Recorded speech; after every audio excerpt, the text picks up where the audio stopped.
পরবর্তী শুনানি না হওয়া পর্যন্ত চিটফাট কেলেঙ্কারি ইস্যুতে কলকাতা পুলিশ প্রধানকে গ্রেফতার করা যাবে না। মঙ্গলবার সিবিআইকে এই নির্দেশ দেন ভারতের সর্বোচ্চ আদালত। একই সাথে তদন্তে সহায়তার জন্য বলা হয়েছে কলকাতা পুলিশকে। সুপ্রিম কোর্টের আদেশকে জনগণের বিজয় হিসেবে উল্লেখ করেছেন পশ্চিমবঙ্গের মুখ্যমন্ত্রী মমতা বন্দ্যোপাধ্যায়।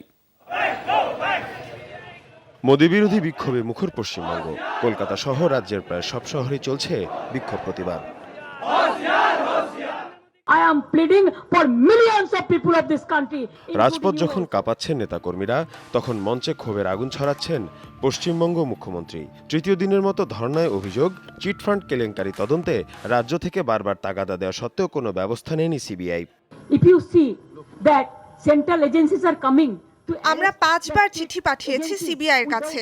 তখন তারা কেন গড়িমসি করলো এই জবাব দিতে হবে নরেন্দ্র মোদীকে।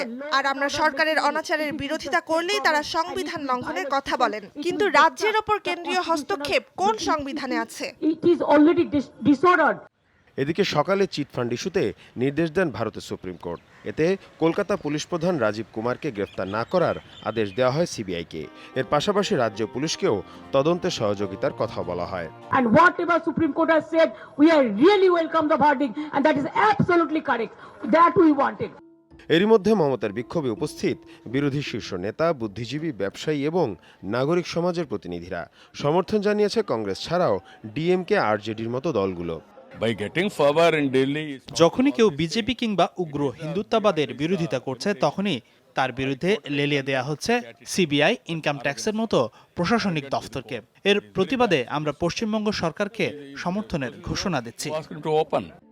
অবশ্য কেন্দ্রীয় সরকারের তরফ থেকে এসেছে পাল্টা হুঁশিয়ারি।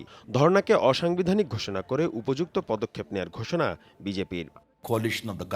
দুর্নীতির জোট এটি রাজ্য সরকার বা দলের বিরুদ্ধে যখনই দুর্নীতির অভিযোগ আনা হচ্ছে, তখনই জোটের বাকি দলগুলো আন্দোলনের হুমকি দিয়ে পথে নেমে আসে।